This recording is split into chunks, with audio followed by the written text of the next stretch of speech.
Indian army جناب اس کے اندر بڑا شدید غصہ پایا جاتا ہے پاک بھارت جنگ کے دوران جو ہے وہ کتنے انڈین فوجی مارے گئے ہیں، اس کی وجہ سے ایک نیا پنڈورا باکس کھل گیا ہے۔ پاکستان میں ان انڈین ایکٹرز اور ایکٹریسز کو رسپیکٹ بھی دی جاتی ہے جب وہ یہاں پہ آتے ہیں، یہ خود نصیر الدین شاہ مان رہے ہیں اس بات۔ کیا جو لوگ نصرت فتح علی خان، مہدی حسن یا فریدہ خانم کو سنتے ہیں وہ سب غدار ہیں؟ تم لوگوں کی نفرت کی وجہ سے میں جو ہے ایسا نہیں کر سکتا۔ عمران خان صاحب کے ترجمان نے ایک بہت بڑا بیان دیا ہے۔ عمران خان صاحب کو پارٹی کے اپنے اندر سے جو ہے وہ مائنس کرنے کی کوشش کی جا رہی ہے۔ السلام علیکم ناظرین، میں ہوں منصور علی خان، اپنے ڈیلی چینل کے اوپر آپ کو خوش آمدید کہیں گے۔ ناظرین، پچھلے 12 گھنٹے میں اہم ترین خبریں جو ڈیولپ ہوئی ہیں اس کے بارے میں تفصیل سے آپ کے ساتھ بات کریں گے۔ قومی اور بین الاقوامی خبریں سب کو ڈسکس کیا جائے گا۔ خاص طور پہ پاکستان تحریک انصاف کے اپنے اندر سے جناب عمران خان صاحب کے ترجمان نے ایک بہت بڑا بیان دیا ہے۔ انہوں نے کہا ہے کہ جناب عمران خان صاحب کو پارٹی کے اپنے اندر سے جو ہے پاکستان تحریک انصاف کے اندر سے جو ہے وہ مائنس کرنے کی کوشش کی جا رہی ہے۔ اب یہ ذہن میں رکھیے گا، یہ کسی اور کی طرف سے نہیں بلکہ عمران خان صاحب کے آفیشیل اسپوکس پرسن کی جانب سے جو ہے یہ بیان سامنے آیا ہے، اور اسے آپ یہ کہہ سکتے ہیں کہ پاکستان تحریک انصاف کی لیڈرشپ کے اوپر جو ہے انہوں نے یہ سوال اٹھایا۔ اس کی تفصیلات میں تھوڑی دیر میں بھی آپ کے ساتھ شیئر کرتا ہوں۔ اس کے ساتھ ساتھ بین الاقوامی خبروں کے اندر بھارت کی جناب سینسرشپ پالیسی اس حد تک ہو چکی ہے کہ انٹرنیشنل جو نیوز ایجنسی ہے رائٹرز، اس کو بلاک کر دیا گیا ہے انڈیا کے اندر۔ میرے خیال میں سچ جو ہے اس کا سامنا کرنا ان کے لیے مشکل ہوتا جا رہا ہے، جس کی وجہ سے اب انٹرنیشنل آرگنائزیشنز کو بھی جو ہے وہ بلاک کیا جا رہا ہے۔ اور اس کے ساتھ ساتھ انڈین آرمی جناب اس کے اندر بڑا شدید غصہ پایا جاتا ہے۔ ایک عجیب کشمکش چل رہی ہے اس وقت۔ وہ کہانی کیا ہے؟ بیسکلی آپریشن سندور یا جو بنیادین مرصوص تھا اس دوران، یہ پاک بھارت جنگ کے دوران جو ہے وہ کتنے انڈین فوجی مارے گئے ہیں، اس کی وجہ سے ایک نیا پنڈورا باکس کھل گیا ہے۔ یہ ڈیٹیلز بھی جو ہے وہ آپ کے ساتھ شیئر کریں گے، تو اینڈ تک اس ویڈیو کو دیکھیے، چینل کو سبسکرائب کرنا مت بھولیے، بیل آئیکن پریس کیجیے۔ اگر آپ کو ویڈیو پسند آئے اسے لائک اور شیئر ضرور کیجیے گا، نیچے کامنٹ سیکشن میں اپنی رائے سے بھی ہمیں آگاہ کیجیے گا۔ اچھا جی، سب سے پہلے پاکستان تحریک انصاف کے بارے میں بات کرتے ہیں، اس کے بعد میں بین الاقوامی خبروں کی طرف بھی میں آتا ہوں۔ سب سے پہلے جناب میں ذرا ایک انٹروڈکشن کرا دوں میں کس کی بات کر رہا ہوں۔ یہ بیسکلی نیاز اللہ نیازی صاحب ہیں، جن کو آپ یہ اسکرین کے اوپر اس وقت دیکھ رہے ہیں۔ نیاز اللہ نیازی صاحب جو ہیں، ان کو مارچ کے اندر عمران خان صاحب کا آفیشیل اسپوکس پرسن جو ہے وہ ڈکلیئر کیا گیا تھا، کسی اور کی طرف سے نہیں بلکہ سلمان اکرم راجہ صاحب جو ہیں۔ یہ آپ کے سامنے خبر ہے، یہ 4 مارچ 2025 کی یہ خبر ہے۔ نیاز اللہ نیازی appointed as Imran خانز official spokes person Salman اکرم راجہ، یعنی کہ جو سیکرٹری جنرل پاکستان تحریک انصاف کے، انہوں نے باقاعدہ طور پہ نیاز اللہ نیازی صاحب کے حوالے سے اناؤنسمنٹ کی کہ جناب وہ عمران خان صاحب کے آفیشیل اسپوکس پرسن ہیں۔ اب انہوں نے بیسکلی اسد ملک صاحب ہیں، سینئر کورٹ رپورٹر ہیں، جرنلسٹ ہیں اسلام آباد کے، ان کو انہوں نے ایک انٹرویو دیا ہے اور بڑا تفصیلی انٹرویو دیا گیا ہے۔ تو اس کے اندر انہوں نے اپنے خدشات کا اظہار کیا ہے کہ پاکستان تحریک انصاف کے اپنے اندر سے بھی عمران خان صاحب کو مائنس کرنے کی کوشش کی جا رہی ہے۔ میں خبر جو ہے وہ آپ کے ساتھ ساتھ پڑھ دیتا ہوں، جو اس کے اندر پوائنٹرز جو ہیں وہ آئے ہیں، اس کے بعد آپ کو خود ہی آئیڈیا ہو جائے گا۔ انہوں نے عمران خان اور بشرا بی بی کے ترجمان نیاز اللہ نیازی نے دعویٰ کیا ہے کہ ایک جامع اور سوچا سمجھا منصوبہ عمران خان کو سیاسی میدان سے باہر کرنے کے لیے نافذ کیا جا رہا ہے۔ یہ ایک سیاسی بغاوت ہے جو قانونی انجینئرنگ اور اندرونی غداری کی مدد سے ترتیب دی گئی ہے۔ اندرونی غداری، افسوس کے ساتھ کہنا پڑتا ہے کہ ہماری اپنی قیادت کی خاموشی اور بے عملی نے اسے ممکن بنایا۔ یہ سازشیں محض بیرونی دباؤ یا عدالتی حدود سے تجاوز کا نتیجہ نہیں بلکہ پی ٹی آئی کے اپنے حلقوں کے اندر سے ہونے والی غداری کا نتیجہ بھی ہیں۔ سیاسی انجینئرنگ کا ایک مربوط آپریشن کیا گیا جس میں پی ٹی آئی کی قیادت، عدالتی فیصلے اور الیکشن کمیشن آف پاکستان کی کارروائیاں شامل تھیں تاکہ پارٹی کے بانی کو سیاست سے ہٹایا جا سکے۔ نیاز اللہ نیازی نے پی ٹی آئی کے اندرونی انتخابات کو خود پر لگایا گیا زخم قرار دیا اور مخصوص نشستوں کے عدالتی فیصلے کو اندرونی غلطیوں اور عدالتی عمل کی انجینئرنگ کا نتیجہ قرار دیا۔ دلچسپ بات یہ ہے کہ نیاز اللہ نیازی جو پی ٹی آئی کے فیڈرل چیف الیکشن کمشنر کے طور پہ اندرونی انتخابات کی نگرانی کر رہے تھے، یہ جو انٹرا پارٹی الیکشنز ہوئے تھے نا، جس کی بنیاد کے اوپر عمران خان صاحب سے بلے کا نشان، پارٹی سے بلے کا نشان لیا گیا پی ٹی آئی سے، اور اس کے بعد الٹیمیٹلی مخصوص نشستیں بھی ہاتھ سے گئیں، یہ سارا کچھ جو ہوا وہ اس ایک انٹرا پارٹی الیکشنز کی وجہ سے ہوا تھا۔ اس انٹرا پارٹی الیکشنز کے جو الیکشن کمشنر تھے، جو اپوائنٹ کیے گئے تھے پی ٹی آئی کے اپنے اندر سے عمران خان صاحب کی جانب سے، وہ نیاز اللہ نیازی صاحب تھے۔ اور یہ کوئی پہلا الیکشن نہیں ہے جو انہوں نے کرایا تھا، یہ پاکستان تحریک انصاف کا تیسرا انٹرا پارٹی الیکشن تھا جو نیاز اللہ نیازی صاحب نے مطلب اسے ماڈریٹ کیا تھا۔ تو انہوں نے پارٹی کی قیادت کے گروپ پر ان غلطیوں کا الزام لگایا جن کے باعث پارلیمان میں پارٹی کی عددی طاقت جو ہے وہ ٹوٹ گئی۔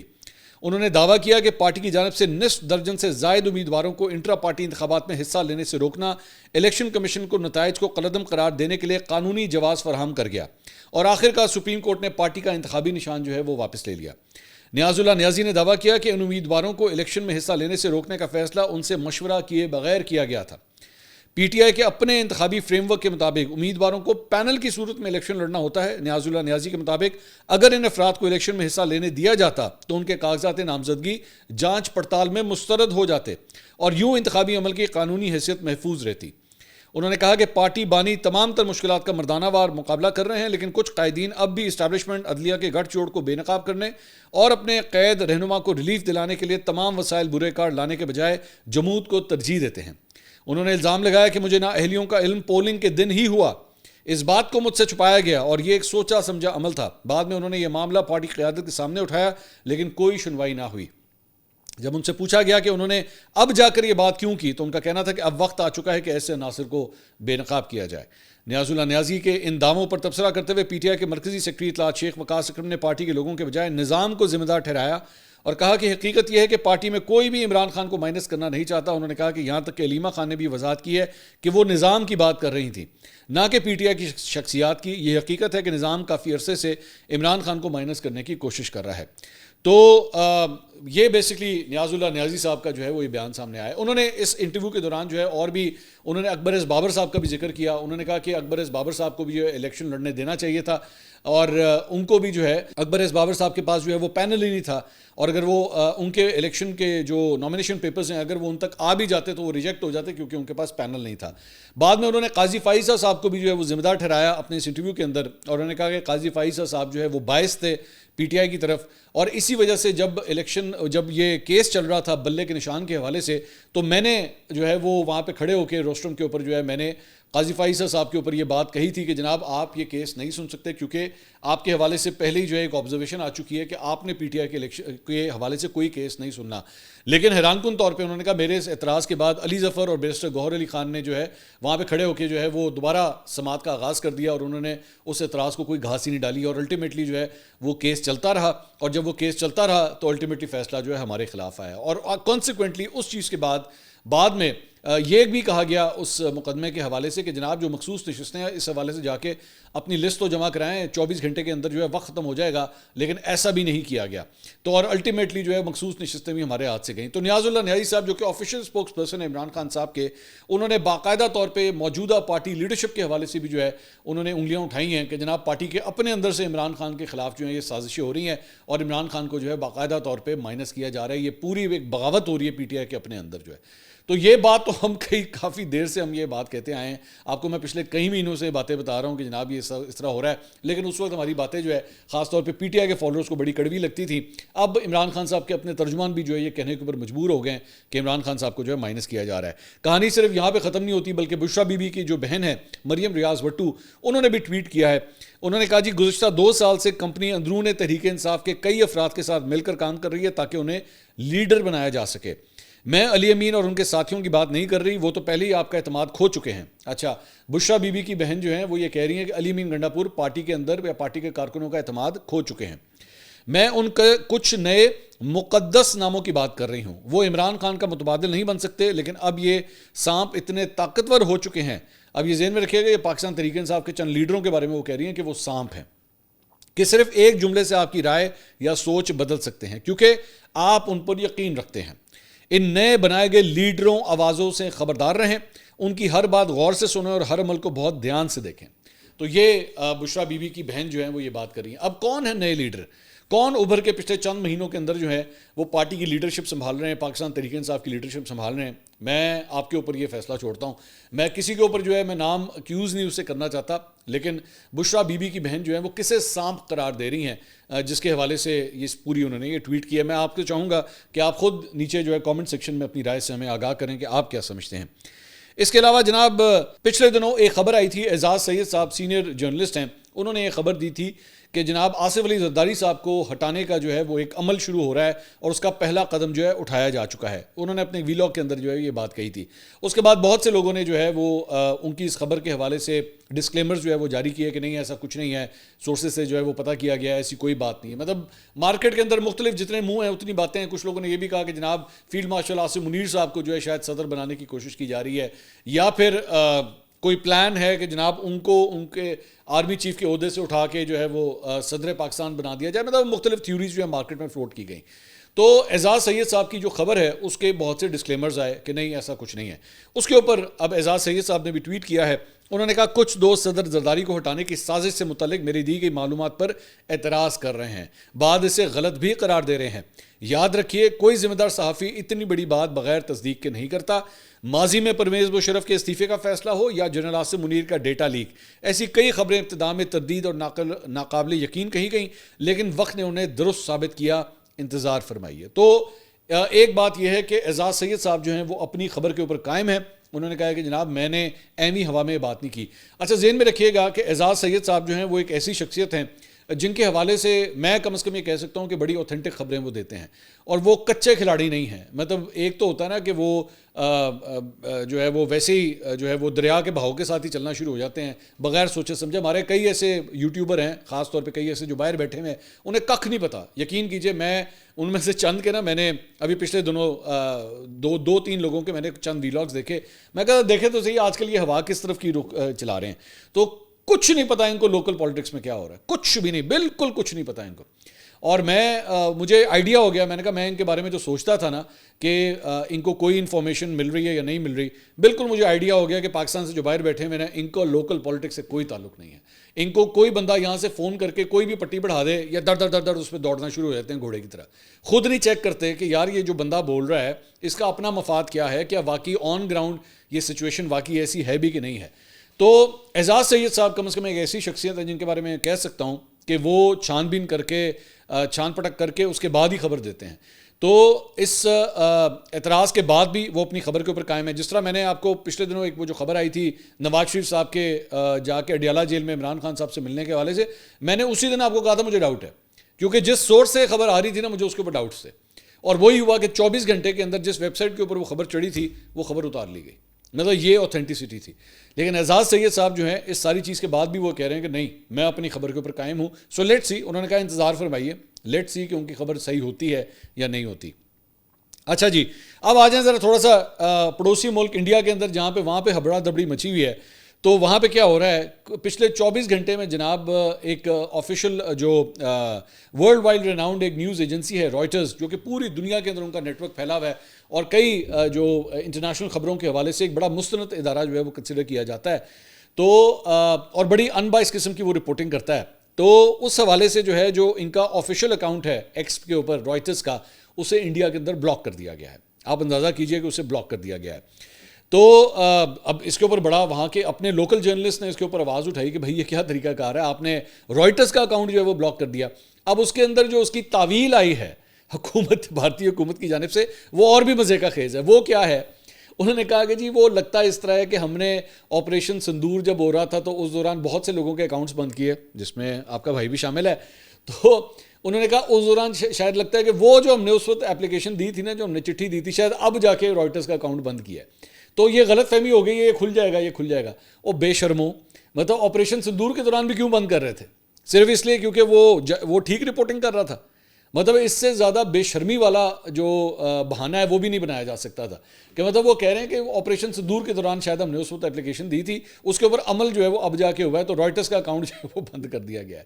شرم کا مقام ہے, بالکل شرم. یہ بالکل اسی طرح ہی ہے. مطلب آپ اگر رائٹرز سے واقف نہیں ہیں تو میں تھوڑا سا بیک گراؤنڈ آپ کو بتا دوں, یہ بالکل اسی طرح ہی ہے کہ آپ BBC یا CNN ان لوگوں کے اکاؤنٹس جو ہیں وہ پاکستان میں بند کر دیں. تو مطلب لوگ تو چیخیں ماریں گے, کہہ رہے ہیں یار ایک انٹرنیشنل اتنا بڑا ادارہ ہے اور آپ نے اس کا اکاؤنٹ بند کر دیا پاکستان کے اندر. تو یہ بالکل انڈیا کے اندر اس طرح ہوا ہے کہ رائٹرز کا اکاؤنٹ جو ہے وہ انڈیا کے اندر اس طرح بند کر دیا گیا. اچھا جی, ایک اور میں نے ابھی آپ کو نصیر الدین شاہ, سوری یہ تو میں شروع میں بتانا ہے بھول گیا, نصیر الدین شاہ کے حوالے سے بھی ایک بڑی انٹرسٹنگ ابھی میں خبر آپ کے ساتھ شیئر کرتا ہوں کہ انہوں نے پاکستان کے حق میں کتنی زبردست بات کی ہے. تو ایک اور جو نیا رولا پڑا ہوا ہے انڈیا کے اندر, وہ انڈیا کی فوج کے اندر پڑا ہوا ہے. اور وہ کیا رولا ہے وہ میں آپ کو بتاتا ہوں. بیسکلی ہوا یہ کہ یہ جو جنگ ہوئی پاکستان اور بھارت کی, اس میں ظاہری بات ہے کہ دونوں سائڈز کی جو ہے وہ ہلاکتیں ہوئیں, شہادتیں ہوئیں, اور اس دوران جو ہے وہ انڈیا کا بھی بڑا نقصان ہوا, ٹھیک ہے. لیکن ایک چیز ہوتی ہے جب آپ بیسکلی فوج کے اندر آپ کا چاہے سپاہی ہو, چاہے میجر ہو, کیپٹن ہو, کرنل ہو, بریگیڈیئر ہو, جنرل ہو, کوئی بھی ہو, اگر وہ دوران جنگ اگر شہید ہوتا ہے تو پھر اس کو اعزاز دیے جاتے ہیں, اسے جو ہے وہ اس کی فیملی کو کمپنسیٹ کیا جاتا ہے. یہ پوری دنیا کے اندر فوج کے اندر ہوتا ہے. یہاں پہ پرابلم کیا ایک سٹارٹ ہو گئی ہے انڈین فوج کے اندر کہ انڈیا کی فوج کے اپنے اندر یہ ڈیمانڈ کی جا رہی ہے کہ جی ہمارے جو لوگ مارے گئے ہیں, ہمارے جو سپاہی, ہمارے جو آفیسرز جو اس جنگ کے دوران مارے گئے ہیں, انہیں کمپنسیٹ کیا جائے, انہیں اعزازات دیے جائیں. ٹھیک ہے, جس طرح ہمارے یہاں پہ نشان حیدر دیا جاتا ہے, ہلال امتیاز ملٹری دیا جاتا ہے, اس طرح مختلف آپ ان کو دیتے ہیں نا, مطلب میڈلز دیتے ہیں آپ ان کو. تو اب انڈیا کی فوج کے اپنے اندر یہ ڈیمانڈ کی جا رہی ہے مودی گورنمنٹ سے کہ جناب آپ ان کو آنر کریں. پرابلم کیا ہے؟ پرابلم یہ ہے کہ جب آپ ان کو آنر کریں گے تو اس کے لیے ایک تقریب ہوگی. جب اس پہ تقریب ہوگی تو ٹھک ٹھک ٹھک ٹھک ٹھک ٹھک سب کے نام سامنے آ جائیں گے, اور آپ کو ماننا پڑے گا کہ جناب اتنے ہمارے فوجی جو ہے وہ مارے گئے ہیں. تو اس وقت جو ہے وہ انڈین فوج کے اندر وہاں سے پریشر آ رہا ہے. وہاں پہ سپاہی, ظاہری بات ہے آپ کے ریجیمنٹ کا اگر ایک سپاہی ہے اگر وہ مارا گیا ہے فوج کے اندر جنگ کے دوران, تو ساری پوری جو ریجیمنٹ ہوتی ہے اس کو پتہ ہوتا ہے کہ ہماری ریجیمنٹ سے کتنے لوگ جو ہیں وہ اس جنگ کے اندر مارے گئے ہیں. اب وہ ڈیمانڈ کر رہے ہیں کہ نہیں آپ ان کو ایوارڈز دیں, نہیں آپ ان کو تمغے دیں. مودی گورنمنٹ جو ہے اس کے لیے امبیرسنگ ہے, کیونکہ وہ تو ہر چیز کے اوپر چھپا رہی ہے. جس طرح ابھی میں نے آپ کو رائٹرز کا بتایا, رائٹرز کے اوپر جو ہے انہوں نے بلاک لگا دیا. اس سے پہلے جہازوں کے حوالے سے پوچھا جاتا ہے تو وہ کہتے ہیں کہ نہیں جی ہم نے یہ نہیں بتانا کہ کتنے جہاز گرے ہیں ہمارے, بس گرے ہیں یہ پتہ ہے ہمیں. تو جہازوں کو حوالے سے تو چھپایا جا سکتا ہے, انسانی جانوں کو کس طرح چھپائیں گے آپ؟ وہ تو نہیں چھپائی جاتی, وہ تو پتہ لگ جاتی ہے کہ کون کون تھا. اب ان کا S-400 جو ایک سسٹم تھا اس کے بارے میں بھی اس وقت یہ خبر آئی تھی کہ اس کا جو آپریٹر تھا وہ اندر بیٹھا ہوتا ہے, وہ اس مشین کے اندر بیٹھ کے اس کو آپریٹ کر رہا ہوتا ہے. تو جب پاکستان نے یہ کلیم کیا تھا کہ جی S-400 جو ہے ہم نے ان کا تباہ کیا ہے, تو اس کا جو آپریٹر ہے وہ بھی مارا گیا تھا اس کے اندر. اور یہ خبر آئی تھی اس وقت S-400 کے حوالے سے کہ اس کے آپریٹر جو ہے اس کی پوری آخری رسومات ہوئی ہیں اور اس کے گاؤں کے اندر جو ہے وہ سارا کچھ ہوا ہے. یہ S-400 کا آپریٹر تھا, انڈیا نے اسے چھپایا. لیکن اب انڈین فوج کے اپنے اندر یہ کہا جا رہا ہے کہ جی بتائیں ہمارے کتنے بندے مارے گئے ہیں, ان سب کو ایوارڈز بھی دیا جائے. اور دوسری خبر جو ہے وہ نصیر الدین شاہ. اب آپ جانتے ہیں نصیر الدین شاہ جو ہے وہ ایک بڑے ریناؤنڈ بالی ووڈ ایکٹر ہیں. تو انہوں نے ایک پوسٹ لکھی ہے اور پاکستان کے حوالے سے انہوں نے بڑی خوبصورت بات کی ہے. انہوں نے یہ جو پوری ایک پوسٹ لکھی ہے, ایک پورا مضمون ہے, میں آپ کے سامنے پڑھتا ہوں تاکہ آپ کو پتہ لگے. بیسکلی کہانی کہاں سے شروع ہوئی, دلجیت دوسانجھ جو ایک مشہور ان کے ایکٹر ہیں, انہوں نے ہانیہ کے ساتھ جو ہے, ہانیہ عامر جو پاکستانی ایکٹریس ہے ان کے ساتھ ایک فلم کی. وہ فلم جو ہے وہ آج کل مطلب نمائش کے لیے بھی پیش کی جا چکی ہے. تو دلجیت دوسانجھ کے اوپر جو ہے وہ انڈیا کے اندر پورا ایک جو ہے وہ طوفان آ گیا کہ جناب اس نے ہانیہ عامر کے ساتھ فلم کیوں کی, جبکہ اس نے ایکچولی پاک بھارت جنگ سے پہلے اس کو سارا شوٹ کیا تھا. تو نصیر الدین شاہ نے جو ہے وہ دلجیت دوسانجھ کے حق میں ایک انہوں نے فیس بک کے اوپر پوسٹ کی. بعد میں وہ کسی وجہ سے جو ہے وہ ہٹ گئی یا ڈیلیٹ ہو گئی, یہ نہیں پتا کہ کیا ہوا, لیکن انہوں نے یہ کی تھی اور یہ اسکرین کے اوپر آپ دیکھ بھی سکتے ہیں. تو بعد میں جب ان کے اوپر پھر کرٹیسزم شروع ہو گیا کہ اچھا جی وہ بیسکلی نصیر الدین شاہ نے شاید کرٹیسزم کی بنیاد کے اوپر جو ہے وہ یہ پوسٹ ڈیلیٹ کر دی. تو اب انہوں نے پورا ایک مضمون لکھا ہے, انہوں نے کہا اے لو پھر اے آئے جے. اب وہ کیا لکھتے ہیں, انہوں نے کہا یہاں جذباتیت, نفرت اور حالیہ دنوں میں جنگی جنون کی لہر اٹھی ہے. اس نے ان لوگوں کو ضرور شے دی ہے جو پہلے اپنے دل کے تعصب کو چھپاتے تھے, اب کھلے عام بولنے لگے ہیں. ہندی فلموں پر تنقید کرنا احسان فراموشی سمجھا جاتا ہے. بھائی چارے کی اپیل, غداری اور ٹریفک قوانین کا احترام نہ کرنے پر شکایت کرو تو کہا جاتا ہے کہ کہیں اور چلے جاؤ. کسی فنکار کی حمایت میں آواز بلند کرنا ملک دشمنی کے مترادف قرار دیا جاتا ہے. یہ دلجیت دوسانجھ کے حوالے سے وہ کہہ رہے ہیں کہ جب میں نے اس کے حق میں بات کی تو مجھے ملک دشمن قرار دے دیا گیا. اداکار نے طنزیہ سوال کرتے ہوئے پوچھا کہ کیا پاکستان ہمارے فنکاروں کو وہاں پرفارم کرنے کو تیار ہے؟ انہیں بھارتی ٹرولز کو علم نہیں کہ نہ صرف وہاں ہمیں اجازت دی جاتی ہے بلکہ ہمیں عزت بھی دی جاتی ہے. کہ یعنی پاکستان میں ان انڈین ایکٹرز اور ایکٹریسز کو رسپیکٹ بھی دی جاتی ہے جب وہ یہاں پہ آتے ہیں. یہ خود نصیر الدین شاہ مان رہے ہیں اس بات کو. تو آگے کہتے ہیں تو کیا جو لوگ نصرت فتح علی خان, مہدی حسن یا فریدہ خانم کو سنتے ہیں وہ سب غدار ہیں؟ ظاہر ہے صرف وزیر اعظم کو یہ حق حاصل ہے کہ وہ سرحد پار جا کر اپنے ہم منصب کو گلے لگا سکتے ہیں. عام شہری اگر ایسا سوچے تو وہ گناہ بن جاتا ہے.